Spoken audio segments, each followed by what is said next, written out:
Boa noite. Embora tenha ocorrido um crescimento do consumo de livros, o país ainda tem um baixo índice de leitura. De acordo com a pesquisa Retratos da Leitura do Brasil de 2012, o brasileiro lê em média apenas 2 obras completas por ano, número bem inferior, por exemplo, ao de países vizinhos como a Colômbia e o Chile. Atualmente, o grande desafio é promover ações que tornem a leitura uma experiência prazerosa e contínua. Como o poder público tem atuado na promoção do livro e da literatura? Como incentivar a prática da leitura? Qual o papel das bibliotecas na democratização do acesso? Eventos como a Bienal do Livro contribuem para o aumento no número de leitores? Essas questões estão em pauta no Opinião Pernambuco de hoje. Participam do programa o diretor do Sistema Integrado de Bibliotecas da UFPE, Elilson Góes, o coordenador-geral da Bienal Internacional do Livro de Pernambuco, Rogério Robalinho, e a gerente de Políticas Educacionais de Educação Infantil e Ensino Fundamental, Shirley Malta. Você pode participar do debate enviando perguntas para o e-mail opiniãotvu@gmail.com, pelo telefone 34236836 e também pelo Twitter, @opiniãope. Boa noite. Vamos passar aqui 1 hora conversando sobre hábito de leitura, sobre acesso ao livro e sobre todas as políticas que podem exatamente contribuir para um maior incremento no hábito de leitura em nosso país. E a pergunta que a gente tem para abrir é: por que somos ainda um país de poucos leitores? Vamos começar passando a pergunta para o Elilson, pelo menos é quem está aqui mais próximo a mim, então começa você, Elilson. Boa noite, Valdir, boa noite, Rogério, boa noite, Shirley. Valdir, na realidade, nós temos uma convicção de que a produção literária no Brasil, ela não deixa a desejar. Tem muitos escritores, ainda a evidência dos blogs, né, o incremento da internet, isso facilita. Agora, o que faz o leitor, né, procurar essas informações, o que faz ele em busca de novos caminhos? Essa é a grande pergunta. E o que os bibliotecários, os livreiros estão por trás para elaborar? Como você falou mesmo, o plano do livro, projeto específico, ele tinha por trás os 3 segmentos, que era a família, a escola e a biblioteca como um terceiro plano segmental para dar esse reforço. Agora, também tem pesquisas que dizem que os jovens, principalmente eles, estão mais interessados em descobrir o que há de novo, ou seja, esses novos fenômenos da internet que têm tirado um pouco essa característica.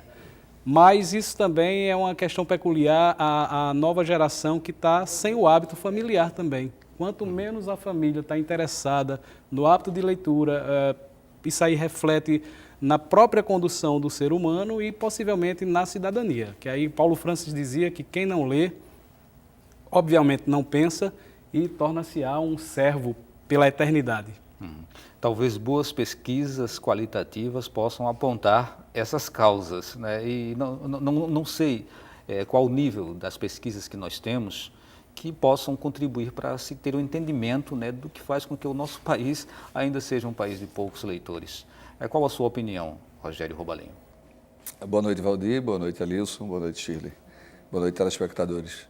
A minha opinião, Valdir, é que precisamos um pouco menos de Estado e um pouco mais de empreendedorismo, né? Precisamos, cada um de nós, ter um pouco mais de consciência de que, isso que você falou ainda há pouco, que somos um país de muito pouca leitura, né? E acho que de uma produção pequena ainda literária. Acho que precisamos fomentar mais essa produção de conteúdos. E na medida em que avançamos e entendemos o nosso processo histórico, né, de uma sociedade relativamente recente ainda, né, não faz tanto tempo que éramos ainda uma sociedade escravocrata, né, a base econômica mudou, né, e vai mudar mais aceleradamente a cada minuto que passa, as mudanças se dão cada vez mais rápidas, né, e precisamos cada vez mais termos mais empreendedores nesse ambiente, né, para que ele seja efetivamente transformador. Shirley Malta, nós sabemos que estamos num momento em que o audiovisual ele ganha cada vez mais força no país e particularmente aqui em Pernambuco. E se coloca que o audiovisual, assim como outros suportes, como mesmo a internet, aquilo que tem a imagem, normalmente acaba de alguma forma roubando um pouco o lugar do livro. E as pessoas, elas precisam fazer a leitura tradicional, a leitura clássica, né? Elas precisam se debruçar sobre o texto. Dentro da sua avaliação, o que pode de fato fazer com que esse nosso país ele seja um país de mais leitores? Boa noite a todos, né? Boa noite, telespectadores, né? O que temos feito em relação a isso, né? A gente sabe que realmente o audiovisual tem chamado a atenção, né? Mas a nível do âmbito do contexto escolar, né? Tem sido desenvolvidas ações para que possa se incentivar, né? No mínimo 3 obras, por exemplo, clássicas da literatura. Então, as escolas procuram a cada 3 meses que seja lido, por exemplo, uma obra clássica, né, e que isso possa também ser repassado através de outras linguagens, né, não só através da linguagem, né, onde eles utilizam o livro. Então, eles fazem encenação teatral daquilo ali, por exemplo, eles fazem julgamento, tem o júri, né, pegam algumas obras, por exemplo, a obra de Machado de Assis, então depois eles fazem encenação disso aí, né, como também tem uma atividade onde eles trabalham o cinema, a literatura, né, então a cada bimestre, por exemplo, eles procuram, né, trabalhar um filme, né? Eles procuram ligar isso à literatura, então tem sido desenvolvido ações para que possa se ter esse hábito de leitura no âmbito da escola, não só por parte do aluno, mas por parte também dos professores, né? E que essa leitura não fique só com o livro didático, né? Essa leitura ela possa ser, né, leitura de outros âmbitos, né? Tanto da literatura, que a gente tem principalmente a nível, eles têm desenvolvido alguns trabalhos nesse sentido. Então, tem ações que se chamam de bibliotecas em ação, né? Ações como também o cinema e literatura, né? Onde possa ser trabalhado, né? Tanto o pessoal que trabalha com biblioteca, como o pessoal da língua portuguesa e da literatura, que se crie mesmo esse hábito. Você citou aí a pesquisa, né, do hábito que só, no máximo, 2 obras por ano. Então, pelo menos, a gente já está aí tentando 3 ao ano, né? A gente vai aprofundar um pouco mais ainda a questão da prática da leitura e do incentivo à leitura no ambiente escolar. Vamos ainda, nesse primeiro bloco, trazer um pouco mais a realidade do leitor comum brasileiro, mesmo aquele que hoje já não está mais na sala de aula. E aí, quando se fala que no Brasil a média é de 2 a 4 livros, né, por ano, por pessoa, a gente sabe que em outros países, mesmo países em desenvolvimento, né, semelhante, numa realidade econômica semelhante à do Brasil, essa média pode chegar a 8, 10 livros. E aí é onde vem exatamente a grande interrogação, né? Por que é diferente? Culturalmente, nós somos diferentes dos outros países e estamos muito atrás e vamos demorar muito ainda a acompanhar um índice semelhante, Alisson? Eu acredito que as incentivos... É Nilson, né? Desculpa aí. E os incentivos que a gente tem sentido no tocante, eu procuro muito me basear pela questão da juventude, do jovem, porque uma certa vez a gente ouviu em uma palestra que o brasileiro ele não tem dinheiro para comer, como que vai ter para investir em compras de livros especificamente? Mas a realidade editorial a gente está sentindo diferente, que está havendo uma produção que está tendo boas vendas. Como que se beneficiar da leitura? Muitas vezes a gente tem as pessoas que saem para trabalhar, voltam tarde, voltam cansadas e aí é aquele incremento. Muitas delas terminam lendo por uma obrigação, para cumprir o que está na escola. Elas não procuram se aprofundar numa leitura nem de um jornal, para ter o seu próprio senso crítico, talvez até mudar uma realidade que está no seu meio social.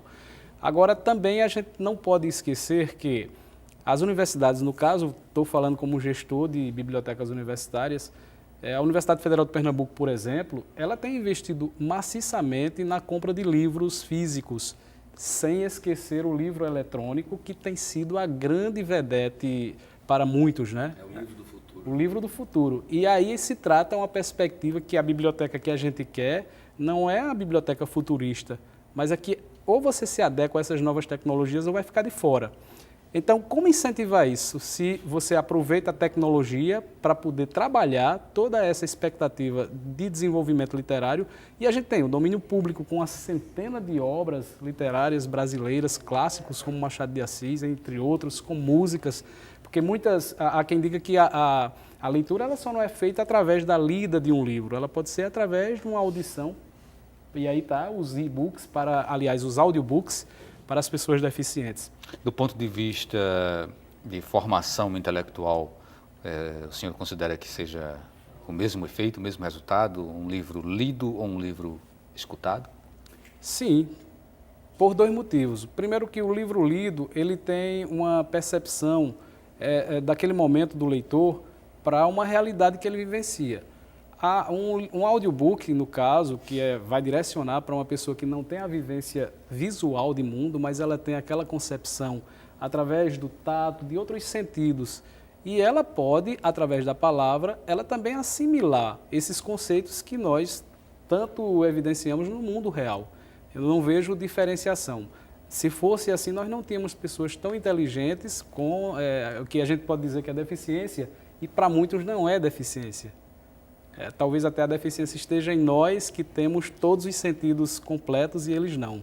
Agora, tem uma questão, viu, Alilson, que eu acho que é muito interessante a gente pensar nela, é que tanto os audiobooks, né, que vocês citaram, né, como os livros em papel, né, ou no suporte eletrônico, eles permitem a imaginação, né? Eu acho que aí é onde está o pulo do gato, aí onde está, isso é que faz toda a diferença, que hoje a gente está muito habituado, a sociedade está muito habituada a conviver com a realidade de absorver os conteúdos já prontos e acabados, que não tem margem para uma interpretação subjetiva, né?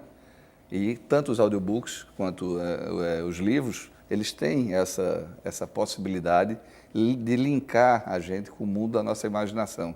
Isso aí é que eu acho que faz toda a diferença. Então, Rogério, vamos colocar mais um pouco de molho nessa nossa conversa. Se o suporte ele não é o mais importante, então a gente tem que aí pensar no conteúdo. Sim. Né? O conteúdo, sim, é que deve ser o grande instrumento de transformação, né? De conscientização. E aí a gente se debruça sobre várias questões que dizem respeito à produção, né, cultural e ao consumo dessa produção. Mas eu queria pegar um gancho aí daquela fala da Shirley, quando ela falava dos clássicos. Clássicos são cânones, né? São literaturas consolidadas, fundamentais para o processo de formação do leitor. Os clássicos são realmente imprescindíveis? Eu acredito que sim. É uma literatura que deve realmente fazer parte da base de todo estudante, de todo cidadão que queira realmente crescer através da leitura? Eu acredito que sim. Eu acho que fica difícil a gente fazer uma formulação sem entender o que foi concebido, né, até hoje e foi avaliado como fenomenal, né? E precisamos muito também de ter uma base que eu acho que nos falta em cima da realidade nacional. A gente estava falando aqui ainda há pouco aqui do Euclides da Cunha, estávamos falando aqui de um Jorge Amado, de um Machado de Assis, né? Essas pessoas trabalhavam aí o arquétipo do brasileiro, né? E hoje, nessa realidade da economia, do conhecimento, né? De uma realidade mais difusa, a gente se perde um pouco do contexto da nossa formação étnica, né? Que é riquíssima, né? É diferenciada, e nós não trabalhamos mais essas referências que nós temos aqui dessa base histórica. Né? Veja, na época que falavam de um Jorge Amado, por exemplo, né? Eu acredito que relativamente, proporcionalmente, se lia mais do que hoje. Né? Talvez o pessoal se visse um pouco mais aí na literatura de um Jorge Amado, de um Machado de Assis ou de um Euclides da Cunha. Pegando o exemplo que ele traz aí a questão dos jovens, então, de suma importância para os jovens, né, eles terem acesso a isso, para resgatar e compreender um pouco da história, né? De toda a história, né? Então, por isso que a gente faz um trabalho nesse sentido de que eles possam conhecer aquela obra, interagir com ela, usar a imaginação e resgatar uma história que não foi vivida por eles, né? Não foi se vivida verem por e eles. ter pertencimento a esse mundo, justamente, né? ele poder se ver, ter pertencimento e até depois poder representar. Tá certo? Isso aí. Por isso que a gente também trabalha com a questão de que eles possam depois representar aquilo ali. Porque ele precisa se ver ali na história, né? Isso, é entendeu? Ele é fundamental. sujeito daquela história. Shirley, ver o filme é bom, é importante. Ouvir a música de qualidade também é importante, né? Mas ter o contato com a leitura é fundamental, né? Não dá para você substituir uma coisa pela outra, né? Acho que tem que se trabalhar a ideia de complementariedade. E aí eu quero fazer uma pergunta bem básica mesmo para a gente fechar esse bloco. Por que é importante ler? A leitura ela é de suma importância, né? Primeiro que traz todo esse resgate, você usa a sua imaginação e você interage com o autor, o escritor daquela obra e você adquire muito mais informações, constrói muito mais conhecimento, né?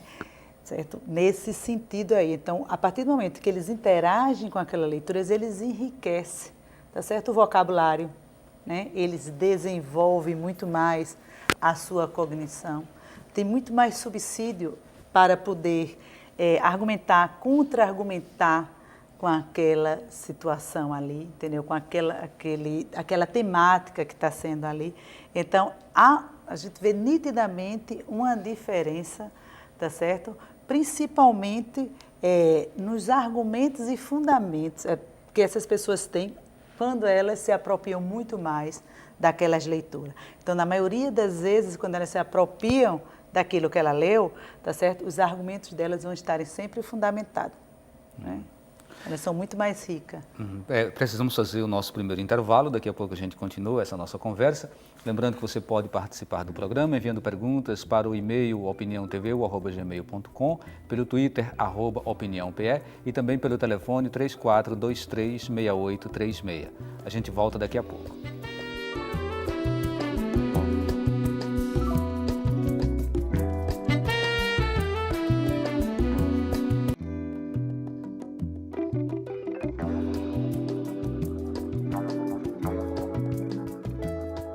O Opinião Pernambuco está de volta. O tema de hoje é políticas de incentivo ao livro e à literatura. Participam do debate o diretor do Sistema Integrado de Bibliotecas da UFPE, Elilson Góes, o coordenador-geral da Bienal Internacional do Livro de Pernambuco, Rogério Robalinho, e a gerente de Políticas Educacionais de Educação Infantil e Ensino Fundamental, Shirley Malta. Bem, segundo dados da Unesco, o Brasil ele fica na posição 72 de um total de 127 países quando se trata da questão do analfabetismo funcional. E aí, quando a gente traz a discussão sobre a leitura, é preciso a gente levar isso em consideração, né? É preciso a gente pensar num leitor que tem uma capacidade de interpretar, de abstrair na sua totalidade aquilo que está sendo proposto como leitura. Qual a sua opinião? Eu vou olhar novamente o teu nome, Elilson, né? Elilson. Sobre essa questão. Valdir, eu acho o seguinte, que o analfabeto funcional, ele atinge também as proporções talvez não desejáveis para uma pessoa que foi letrada, né, no sentido de entender o que se está ali contendo, porque por várias vezes você pega isso da fase inicial da pré-escola, até mesmo os universitários, que conseguem fazer uma visão de um conteúdo, mas eles não conseguem se apropriar do miolo, ou seja, o que tem ali de conteúdo para que eu possa fazer o meu juízo de valor. Muitas vezes isso está inerente a N questões. E aí a gente entra na questão social, na questão histórica, né, de como fomos educados a ler. Até quem assistiu O Nome da Rosa via a parte da informação, como ela era repassada. Não era para todo mundo. Então, era aquela história de quem tinha a informação tinha poder. Era mais fácil você ter uma pessoa morta a ter ela detentora de determinados assuntos ou mesmo de conhecimentos. Então, esse nível de analfabetismo, ele tem sido crescente à medida que a população também tem a carência de que nas suas comunidades, que é uma coisa que acontece sempre, né, a questão da leitura. Em contrapartida, a gente vê iniciativas interessantes como acontece na Bahia, como o Bibliocicleta, que é um estudante que colocou livros em uma biblioteca numa bicicleta e saiu percorrendo as comunidades. Mas talvez isso seja também inerente para o momento em que a criança, quando está sendo alfabetizada, não fique só naquela vocação de ler um livro porque ele é cobrado em determinado momento de sua vida, e sim que se apaixone mesmo, que vá na leitura para ele poder ter uma visão de mundo e tornar-se um cidadão muito mais detentor de poderes do que mesmo presente no dia a dia da comunidade. Então eu acho que essa relação ela está intrínseca a vários fatores. E aí eu digo até que na alimentação do seu dia a dia, se não se alimentar bem, você não tem condição, a gente sempre diz isso aos filhos, né? Coma bem que é para poder ficar mais inteligente. Justamente para poder abrir esse horizonte e desenvolver essas habilidades. Ler, eu vejo também isso, não é para todo mundo, embora seja. Né? No sentido de que não é que a leitura seja proibida, mas nem todo mundo consegue. É a realidade do Brasil, como de outros países, né? E a questão de que aqui a gente, para classificar um leitor, ele tem que ler pelo menos, num determinado período, a cada 3 meses, um livro, coisa que a gente passa um ano e não lê, e se ele lê mesmo em 12 meses um livro, ele é não considerado leitor. E as pesquisas batem muito em cima do leitor. E o não leitor? Por que ele não é absorvido nessas estatísticas? O não consegue, você acredita que ele tem dificuldade de interpretar a obra e por isso ele largue a obra? Com certeza. Ele não vai... Que é aquela velha história de você ler alguma coisa em outra língua. Você nunca leu inglês. Bota lá, você vai olhar e vai deixar para lá. Bula de remédio, que são nomes... Ninguém lê. Então é esse tipo de coisa. Os atrativos, eles têm que estar presentes. Não adianta você apenas dizer, eu escrevi X livros, agora vou abrir isso aí para até dar de graça. Porque no interior do estado, por exemplo, a gente vê muito repente. Né? Os repentistas darem os cordéis para facilitar a leitura de uma forma que é a linguagem que as pessoas sabem, que é de cotidiano, então fica muito mais fácil. E aí até eles são bem interessantes, porque eles leem aquilo ali mesmo. Você pega uma pessoa talvez até que desconsidere aquela arte. Mas eu acho que é o atrativo que está faltando em muitos escritores para poder desenvolver essa... O que não significa que não tenhamos que dispor de textos mais densos também. Não, né? Mas, só que aí isso puxa uma outra questão. Né? Ter o texto denso significa que você precisa ter um leitor preparado. É onde a gente faz aquela conexão com o que foi a abertura desse bloco, a questão do analfabeto funcional. Ou seja, a gente precisa dar um salto nessa questão no nosso país, e as políticas públicas elas devem pensar, né, suponho que devam pensar em qualificar esse leitor para que você possa realmente ter uma leitura com uma densidade e que isso não tenha nenhum tipo de decodificação, de dificuldade na decodificação. A Shirley também falava nos clássicos, né, como sendo importantes para a leitura, e o Rogério Robalino está ali no meio, só que ele representa hoje aqui a Bienal, que é um evento de fomento à leitura também. E aí, os clássicos, eles tiveram o seu momento e eles são reeditados, obviamente. Mas o que é que surge de novo, né, e que deverá ser clássico lá na frente, Rogério Robalino? Pergunta difícil essa que você está fazendo, né? Mas a reedição de um clássico, ela é basicamente movida aí a interesse comercial, né? Obedece ao interesse de determinada editora, né? Determinado agrupamento, né? De promover, mais uma vez, esse clássico que você está citando. E quem está elegendo os clássicos contemporâneos? Deveria ser a sociedade. O certo seria a sociedade. As curadorias definem também? Também. Mas, veja, hoje no Brasil nós temos uma distorção, você estava falando ainda há bem pouco tempo, de como nós somos ainda um povo pouco leitor. Né? Nós precisamos demais fomentar, fazer com que a sociedade procure diversificar mais o seu gosto. Acho que está faltando um pouco. Então, Shirley, a gente está falando agora de conteúdo, né? Temáticas. As temáticas, elas são diversas. Há algumas pessoas que são mais mais rigorosas e acham que a temática, por exemplo, de um livro adotado em Pernambuco, ela deva recuperar elementos da cultura pernambucana, né? Outras pessoas já acham que você pode trabalhar com elementos mais universais. Como é que a Secretaria de Educação, por exemplo, hoje define os títulos que vão fazer parte da base, né, dos livros que vão ser adotados na rede estadual de ensino? Certo. Os livros que são adotados, eu não diria assim, na rede estadual, não estou falando dos livros didáticos, eu diria dos livros para compor acervo bibliográfico, certo? Ele não só compreende a literatura que tem a ver com a cultura de Pernambuco, mas entra a cultura de Pernambuco, entra todo o Nordeste e também o Brasil, né?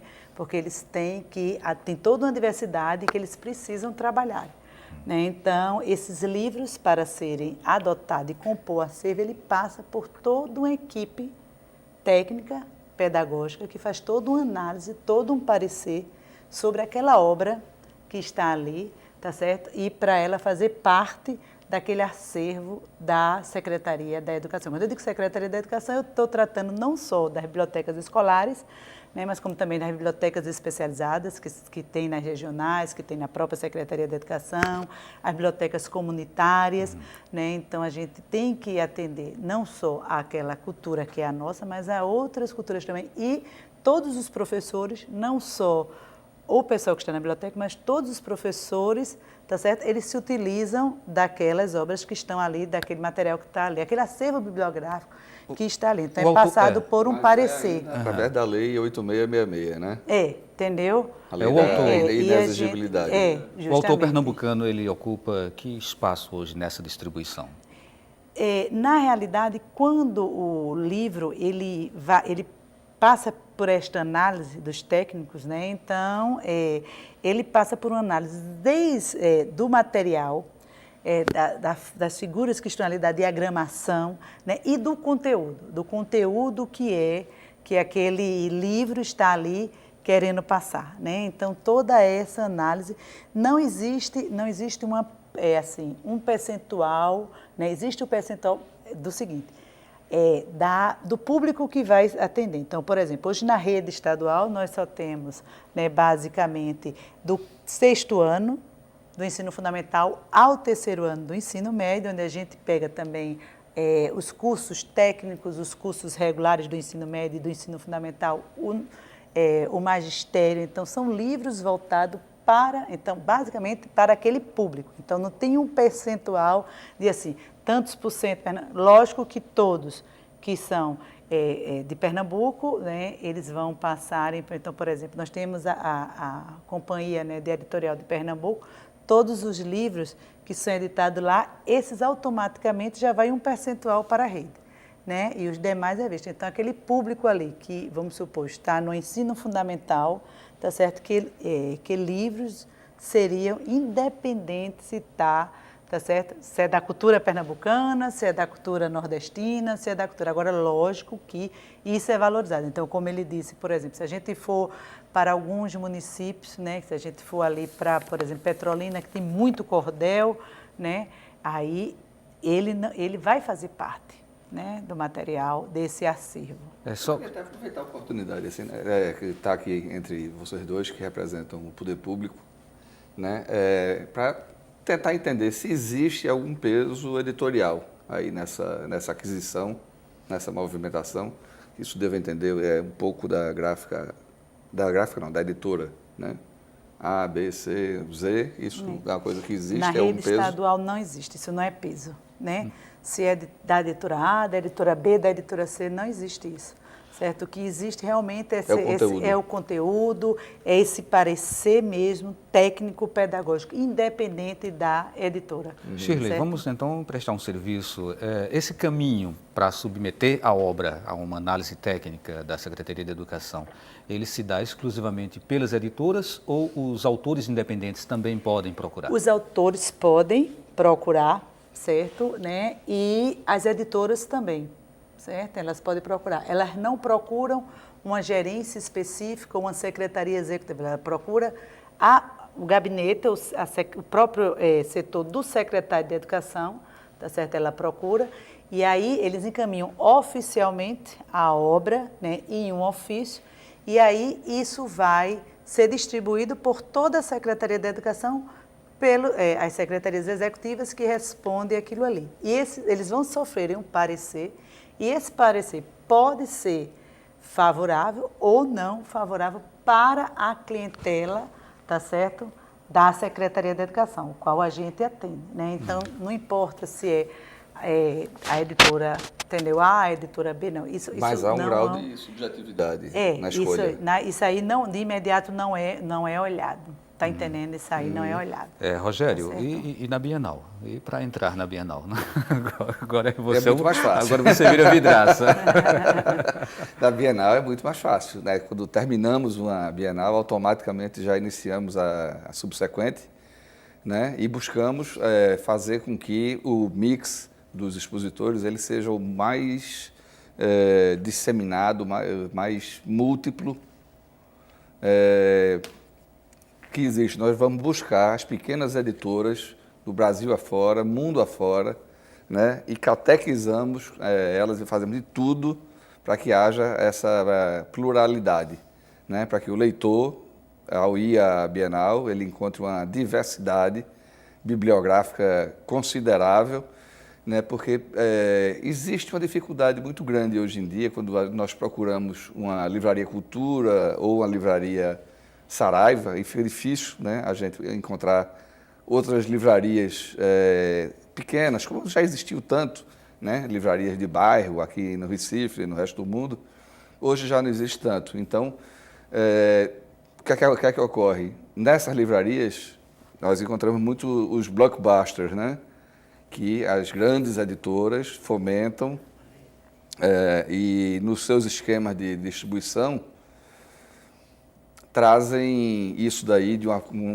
dentro de um arcabouço promocional fabuloso, né? E limita a competitividade. Nós achamos que isso não é uma coisa muito saudável, né? E procuramos na Bienal, de uma forma até, de certa forma, quixotesca, mas buscarmos aí a companhia do cordel, das pequenas editoras, né? Das independentes e colocá-las de uma forma muito republicana aí do lado das grandes. Uhum. Não pense que eu vou ficar sem tocar no ponto do incentivo, né, do Estado que não veio esse ano para a Bienal, mas a gente vai falar sobre isso daqui a pouco. Nenhuma ansiedade. A gente vai trazer o Elilson, né, para o debate, e aí tem aqui antes um comentário do Helder de Boa Vista, diz: alguns livros podem até ser caros, mas caro mesmo é a gente pagar por não ler. E a outra pergunta é: ainda existem as redes de livro via reembolso para quem não é portador de cartão de crédito, ou seja, a pessoa paga o livro no correio ou por boleto bancário? Marcos de Camaragibe, alguém sabe disso? Tem essa resposta? Não tenho. Eu imagino que existe, sim. Eu imagino que existe. A outra questão é como os debatedores podem incentivar a leitura se sequer o governo pernambucano está patrocinando a Bienal neste ano. Questão política, né? Questão política, obviamente. E a Bienal teve muita dificuldade aí, né, para se colocar de pé nessa edição, né? Houve um bloqueio nítido que foi contestado de imediato pela companhia de eventos, né? Mas o secretário de Educação foi instado a explicar por que é que retirou o recurso que estava no orçamento e preferiu não trazer mais nenhum esclarecimento sobre isso. Então, Elilson, é papel do Estado dar subsídio para a aquisição de livro? Por exemplo, o Vale Cultura, né, que está vindo aí, né, e que deve poder ser utilizado em diferentes modalidades da cultura. Você acha que o Estado ele precisa realmente assumir esse papel? Estimulador. Né? Indutor. Como um canal, talvez nessa forma. Principal porque muitas pessoas queriam ter um pouco mais de recursos para investir. Porque a gente não pode qualificar que a leitura ela é gasto. Né? Ela deve ser encarada como um investimento. E assim, eu falo agora como da parte da Biblioteca Central da Universidade Federal, nós somos 12 bibliotecas e a Central formando o sistema. Então, se você classificar o nosso leitor, ele é um público mais elevado porque já está no 3º grau, já está no nível de mestrado, de doutorado. E a universidade ela tem um tripé, que é o ensino, pesquisa e extensão. Embora eu acredito que o foco maior agora está sendo a pesquisa, porque a universidade dá esse incentivo da graduação, mas ela recebe também o apoio financeiro para formar e contribuir com o desenvolvimento do país através da pesquisa. E para isso a gente tem dado o suporte necessário, investindo, como no Estado a bibliografia que não está na parte complementar do dia a dia, nós temos a nossa básica, que é a obrigação de ter, né, para que o curso possa ter uma avaliação positiva perante o MEC. E aí a gente está fazendo um investimento esse ano de R$3 milhões para toda a universidade, de um modo geral, todos os cursos, né, dos 12 centros. E para a Biblioteca Central, nós temos um bibliotecário, Rubens Filho, que ele está com uma ideia, que é interessante, que é ele trazer... Os acervos são praticamente cada um na sua área, e a gente tinha acervo de determinados cursos dentro da Biblioteca Central. Mas o uso, como o estudante já dispunha do acervo na sua área, ele muitas vezes não ia à Biblioteca Central. Então a gente identificou que a estatística estava baixa para determinadas obras. O que é que a gente fez? A gente está fazendo uma redistribuição, fortalecendo os acervos naquelas bibliotecas, e com isso a gente está montando agora um acervo específico na Biblioteca Central, que vai entrar literatura, onde você vai ter um Dostoiévski, o original e uma tradução. E o pessoal está indo, né, Lilson? Isso, Eu exato. testemunhei isso na semana passada, que está muito bem frequentado. Nós tivemos agora um pool, né, porque nós somos uma biblioteca diferenciada. Nós passamos daquela parte de emprestar o livro para eventos, no desenvolvimento de seminários, né, e também a parte de internet, onde nós temos lá um acesso ao portal CAPES e a outras demandas. Ok, mais um intervalo. Lembrando que você pode participar do programa enviando perguntas através do telefone 34236836, pelo e-mail opiniãotvu@gmail.com e também pelo Twitter @opiniãope. E a gente volta dentro de 2 minutos.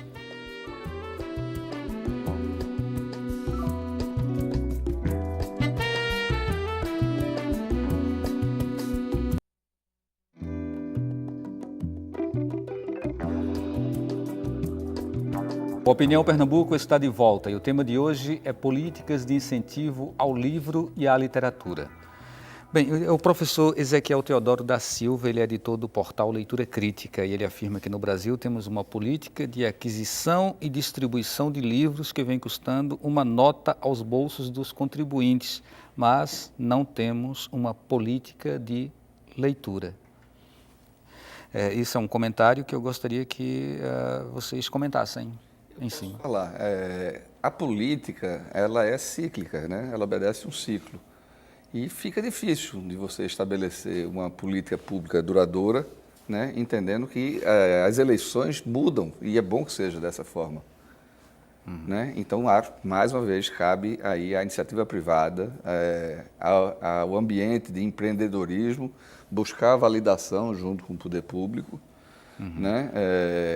Mas ela, a iniciativa privada, ser a locomotiva desse processo para que isso possa ter continuidade, possa ter longevidade, porque agora mesmo na Biblioteca Nacional nós tínhamos toda uma linha de pensamento que vinha sendo desenvolvido lá pelo Galeno Amorim, né? Que de repente aí muda o ministro, muda a política, cai a cabeça da pessoa que estava construindo uma determinada política e as coisas ficam sem continuidade. Descontinuidade dos projetos. Dos projetos, que é uma coisa muito nociva. Shirley, uma coisa é a política de aquisição de obras. A outra é você dispor de equipamentos, de espaços dignos para fazer o uso mais adequado dessas obras. E a gente está querendo realmente aqui falar das bibliotecas e entender qual é hoje a condição, né? Em que nível se encontram as bibliotecas hoje da Secretaria de Educação do Estado. Eu vou retomar essa questão da política de incentivo à leitura, ao livro, né? E esse ambiente, esse espaço, né? Que é a biblioteca, para que você possa ter acesso a isso.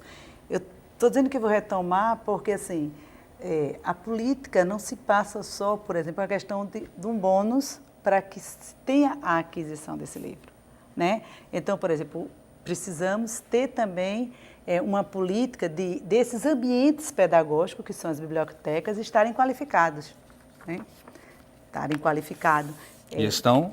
Estão qualificados e estão sendo feito investimento em cima dessa qualificação. Então, o colega aí da Universidade Federal citou exemplo que está sendo gasto 3 milhões, né, na biblioteca de lá, né? O governo do estado ele está investindo 3,1 milhões só na biblioteca pública do estado de Pernambuco, né, para qualificar mais ainda aquele ambiente, que existe no Recife 3 bibliotecas públicas, 2 municipais e uma estadual, e as 2 municipais estão fechadas, né?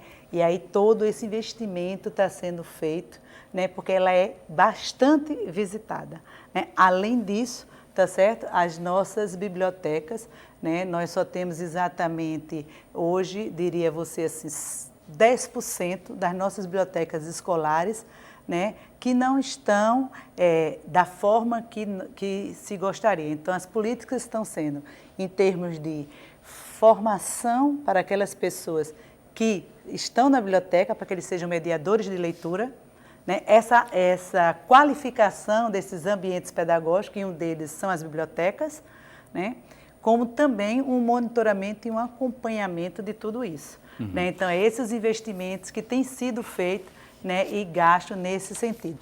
Estamos, assim, só para completar, né, terminar, estamos, por exemplo, hoje ainda, nós temos 7% de escolas sem biblioteca escolar, né, e que vão serem construídas agora em 2014. Ok, Elilson, uma coisa são as bibliotecas que estão localizadas dentro do ambiente escolar, né? Outras são as bibliotecas públicas e que me parece que a população não ainda desenvolveu um sentido de pertencimento pleno em relação a esses equipamentos públicos. O que é que falta? Ou seja, você não precisa da biblioteca só enquanto você é aluno. Né? No entanto, essas bibliotecas me parece que não têm desenvolvido um atrativo significativo para atrair esse público, que seria o público que é egresso da sala de aula. Exatamente. Eu costumo dizer que isso está mudando, viu, Valdir? Porque antigamente a gente tinha um pensamento que falava, por muitas vezes os profissionais de biblioteca, eles se encantavam, né, com aquele ambiente e tornava-se como seu. Então, quem chegava, o usuário, ele chegou para... Hoje não, hoje a gente já tem aí uma vasta gama de profissionais que já estão pensando diferente.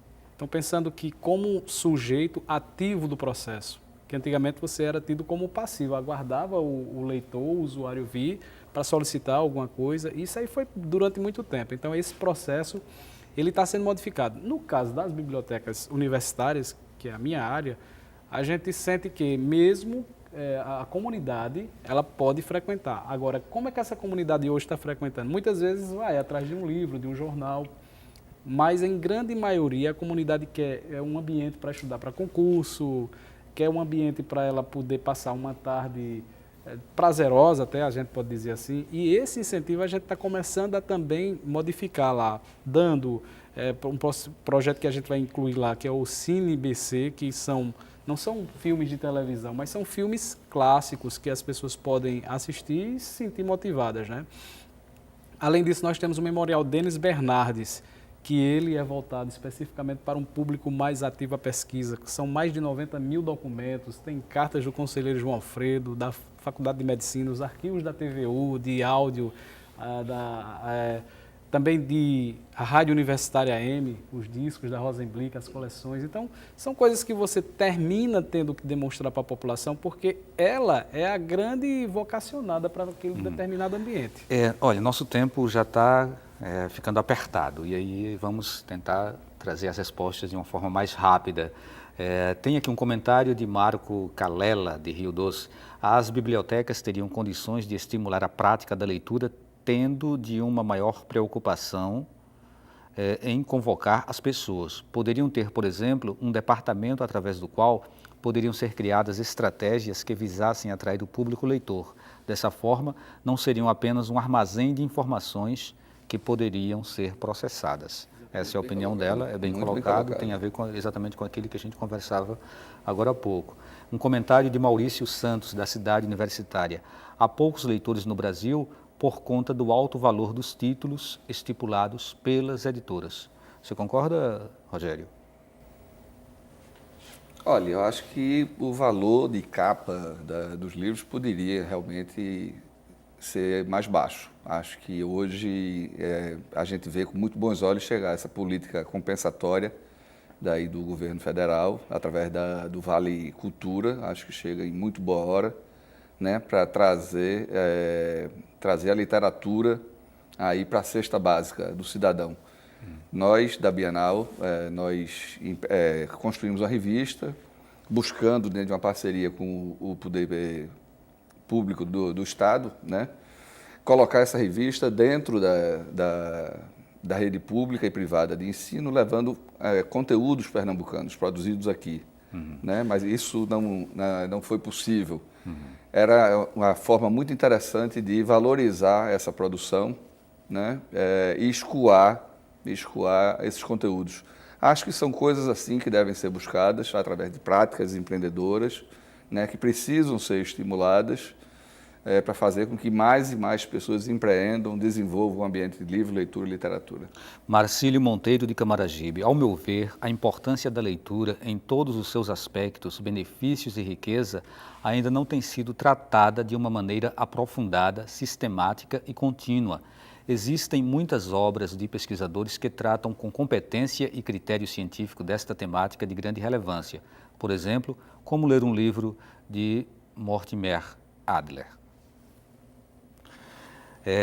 Carlos de Lemos, a biblioteca da Escola Estadual Alzira está há 4 anos em reforma e os livros estão no chão de uma sala da escola, incentivo zero. E aí passo a palavra para a Shirley. Nesse caso tem algumas escolas, né, que por isso que a gente está dizendo que está sem biblioteca. Mas que é muito tempo, 4 anos é bastante tempo. É um caso tempo, como né? esse, exatamente um caso como esse, que a gente diz que está sem biblioteca, né, porque o espaço muitas vezes foi ocupado para outra coisa, né, e aí vai ser construído realmente uma biblioteca. Então já foi visto aquela escola que tem realmente o espaço e ele ser realmente designado para a biblioteca, né? Então, tanto essa como o outro caso, a gente tem, eu diria para vocês, exatamente hoje, 69, né, das 900 e poucas escolas que nós temos na rede estadual, né, então, temos 69 escolas, exatamente, quando a gente diz sem biblioteca, a gente está dizendo neste caso. Mas, né? Shirley, mas é preciso haver uma ação muito rigorosa em rigorosa cima desse nesse problema, sentido. né, para que o discurso de que está tudo bem não caia em contradição. Não, nesse caso é das 69 escolas que a gente está dizendo que está sem biblioteca, porque aí a gente não consideraria uma escola com biblioteca, entendeu? Não é considerada uma escola com biblioteca, nesse caso aí. Temos aqui um comentário, é quase do tamanho de uma Bíblia, né? Eu queria até comentar depois, se houver tempo ainda, sobre essa história de que a Bíblia é o livro mais lido, né? Mas assim, Jobson Sena do Janga, do Paulista. Gosto muito de ler e meu filho de 11 meses já tem em sua rotina diária a leitura de livros infantis, acreditando minha esposa e eu estar preparando para ser um leitor mais vivaz. Queria colocar 2 questões sobre a média de livros lidos no Brasil. Esses números não seriam reflexos da recente alfabetização popular no país, lembrando do início da grande campanha de alfabetização no governo de Fernando Henrique, com o Pelé cantando e tal, onde teríamos menos de 10 anos desse programa de governo? Não seria um potencializante a capacitação dos cuidadores das creches e ensino pré-escolar na contação de histórias mais ligadas ao dia a dia daquela comunidade, assim como livros didáticos mais atualizados e até de menor tamanho, de forma a ser prazerosa a leitura desses livros, ao invés de Chapeuzinho Vermelho ou literaturas do tipo? Bom, ele escreveu bastante, estava empolgado. Obrigado pela sua participação, Jobson, e vamos passar a palavra para os nossos convidados. Eu acho interessante esse comentário, Robson. Jobson Sena. Jobson, no ambiente universitário, nós desenvolvemos um projeto há 2 anos, que ele vem sendo executado, chamado Encantar, que consiste em você trazer a comunidade para oficinas literárias, para aprimoramento da leitura, para dar um incentivo, não o nosso público universitário, mas por quem está passando ali a universidade. Tem as rendeiras que são contadoras de histórias que pegam aquele mecanismo com o colégio de aplicação, com o centro de educação e fomentam essa política de incentivo. Ela acontece uma vez por ano, é muito pouco. A gente queria que isso tivesse, como ele fala aí, através do nosso departamento de apoio ao usuário, que é o DAO da universidade, e no caso da Biblioteca Central, formatando essa política que fosse mais intensificada. Mas é já o pontapé para que você possa ter lá pessoas que muitas vezes são indesejáveis em outros lugares. Por exemplo, eu vejo crianças quando chegam lá na biblioteca, eles não vão ter o atrativo, porque é um ambiente totalmente avesso, não tem os ursinhos, os puffs, né? Mas elas vão procurar o computador. E muitas vezes a gente diz, ó, tira dali. Não, não é, tem que tirar. Aí eu uso a Bíblia. Venha, deixa que vir para que a gente possa torná-lo, né, no caso, o leitor, e aí funcionando esse processo todo. Mas isso que ele fala tem um fundo básico de realidade, porque não basta só os contos. Eu gostei que você usou uma palavra que, para nós da Bienal, ela é uma palavra-chave, é definitiva, é encantamento. Né? É preciso que haja essa palavra encantamento, haja esse sentimento de engajamento. Né? E nessa versão agora da Bienal, nós estamos fazendo ações descentralizadas, levando aí o hábito de leitura para os hospitais da cidade também, e as bibliotecas comunitárias. Né? Ainda hoje, não, amanhã, estaremos com um grupo de leituras lá na Biblioteca do Coque, né? Levando esse necessário encantamento. Todas as ações que levem ao estímulo ao hábito de leitura são louváveis. Mas aí a gente não pode encerrar esse programa sem destacar também uma figura que é fundamental dentro desse processo todo, que é o professor. Né? O professor que, para estimular os alunos a lerem, ele também precisa ler. Precisa ser encantador. O nosso professor está lendo, Shirley? Bem, nosso professor, se ele está lendo ou não, eu não posso lhe responder com segurança, mas que é proporcionado a ele, tá certo?